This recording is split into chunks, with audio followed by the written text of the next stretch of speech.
Walam yatimalan ora bakal sempurna opo atawaddu ba'dal makrifati ing dalam sakwise ngerti. Setelah panjenengan ngerti tata cara mengobati tawadhu baik secara ilmiah dan amaliyah, namun tawadhu panjenengan tidak akan pernah terwujud, tidak pernah terrealisasikan ila bil amali angin kelawan ngelakoni. Nah yang saya katakan tadi, biar menjadi akhlak ini ya dipaksa, karena akhlak itu yang namanya canda cekel. Canda cekel itu karakter ini bisa terjadi ketika melakoni terus menerus. Apabila kita melakukan segala sesuatu dengan kontinu terus menerus, akhirnya menjadi canda cekel. Ngerti nggih canda cekel niku? Napa? Refleks. Refleks niku canda cekel niku. Nah, refleks menjadi karakter yang mengkristal kepada dirinya tanpa harus komando, tanpa mikir. Seperti panjenengan telah membiasakan ketika kena musibah keceklik, terus kita akan mengucapkan innalillahi wa inna ilaihi rajiun, sehingga ketika kita keceklik kapan saja, di mana saja, dalam kondisi apa saja, tanpa mikir langsung innalillahi wa inna ilaihi rajiun. Lha niku sing jenenge canda cekel, gak mikir. Tawadhu itu jadikan amaliyah kita, jadikan akhlak kita, sehingga ketika kita dihina oleh seseorang, ketika ketemu seseorang, kita langsung refleks merasa diri kita adalah orang yang lemah, diri kita orang yang asal, lebih asal daripada mereka. Makanya diantaranya lagi, agar supaya kita bisa merasakan tawadhu,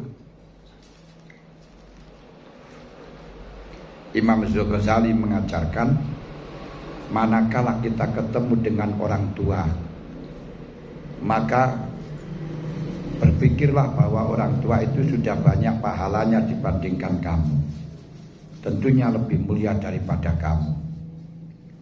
Kalau melihat orang anak kecil, merasalah bahwa dia dosanya tidak seberapa dibandingkan kamu, karena usianya masih sedikit. Tentu dia lebih mulia daripada kamu. Bahkan melihat orang kafir pun, kamu harus merasakan orang itu sekarang kafir, tapi belum tentu di dalam akhir hayatnya. Sedangkan yang dianggap amal itu baik dan tidak bukan sekarang. Innamal a'malu bi khawatimiha. Baik dan tidaknya amal itu terserah nanti di akhirnya. Walaupun dia itu kafir, bisa mungkin hanya sekedar proses yang nanti di dalam akhirnya akan menjadi orang yang tobat, dicintai oleh Allah. Padahal kalau sudah menjadi tobat, Allah akan mencintainya, karena innallaha yuhibbut tawwabin wa yuhibbul mutatahhirin. Sementara orang itu tidak bisa dikatakan taibin atau tobat kecuali pernah melakukan dosa. Bahkan kalau orang kafir itu melakukan tobat, seketika dapat jaminan dari Allah Ta'ala, semua dosa-dosanya akan hapus dengan jaminan ayat Qul iyantahu yughfar lahum ma qad salaf. Katakan Muhammad kepada mereka, kalau mereka itu berhenti daripada kekufurannya, yughfar lahum ma qad salaf, dosa-dosanya akan terbaiki semuanya. Tidak hanya itu, semua dosa-dosa itu akan dirubah menjadi kebaikan oleh Allah Ta'ala dengan jaminan ayat ila man taba wa amana wa amila amalan shalihan fa ulaika yubaddilullahu sayyi'atihim hasanat. Kecuali orang-orang yang bertobat, orang yang beriman dan bertobat terus beramal soleh. Ila man taba, kecuali orang yang bertobat dan beriman dan beramal soleh, maka mereka-mereka itu orang yang mengganti amal-amalnya jelek dengan amal kebaikan, sehingga di akhirat tidak merasa tidak pernah merasa amal baik di dunia, tapi mendapatkan balasan amal yang baik di akhirat. Masya Allah, luar biasa kayak gitu.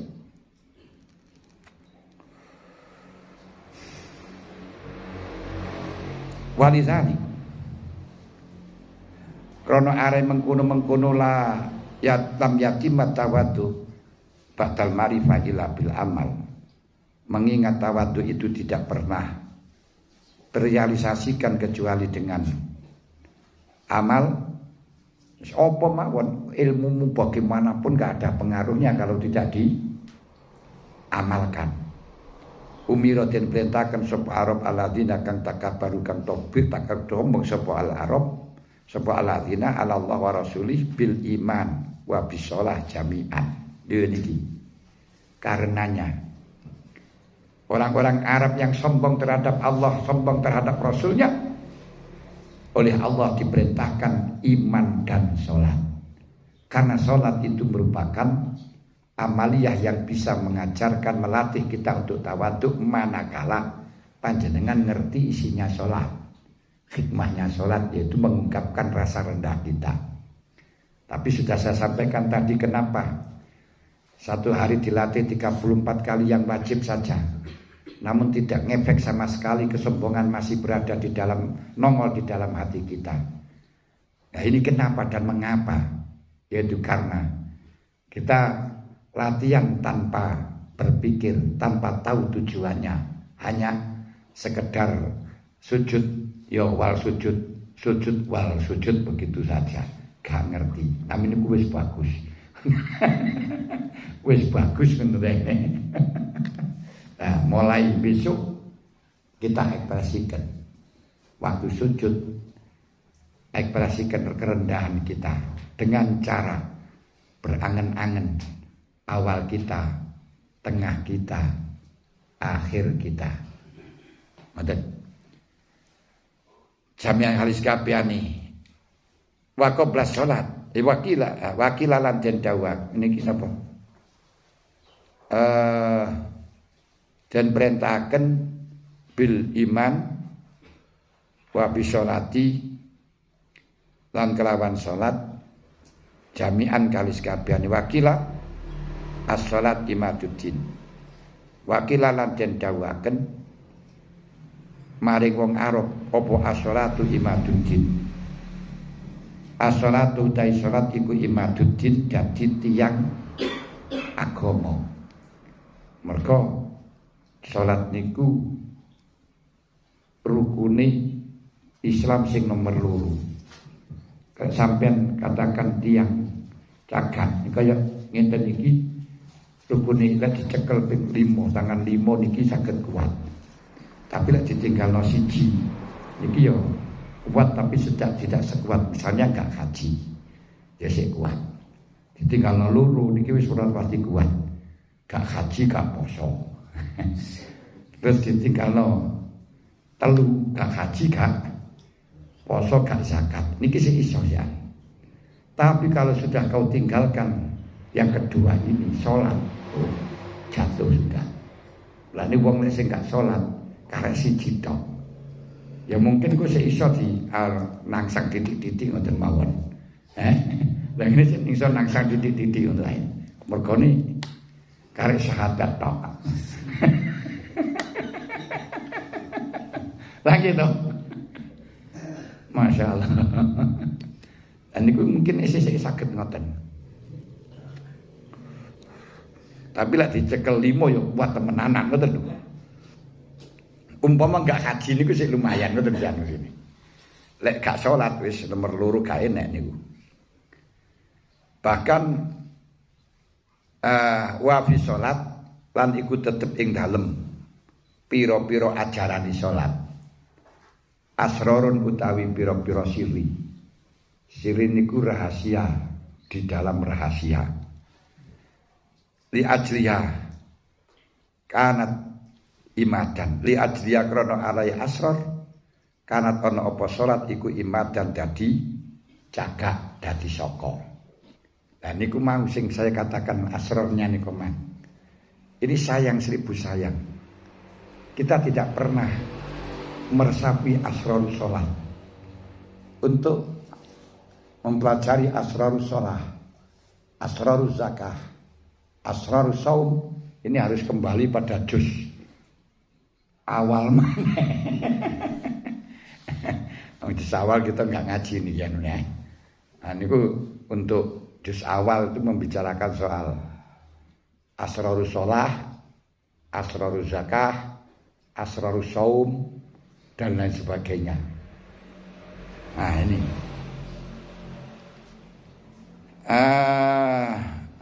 wa min jumlatiha ini lan iku tetep sing saking asror ma utai perkara biya kang tetep ing dalam sholah minat tawadhu. Ini mau di antara asrornya. Ini dalam sholat itu rahasianya amat banyak sekali. Di antaranya adalah ajaran tawadhu, di mana kita sujud untuk mengungkapkan rasa rendah kita, rasa asar kita, rasa asar kita. Oleh rasa tawadhu bil musuli qaiman wa biruku'i wa sujudi.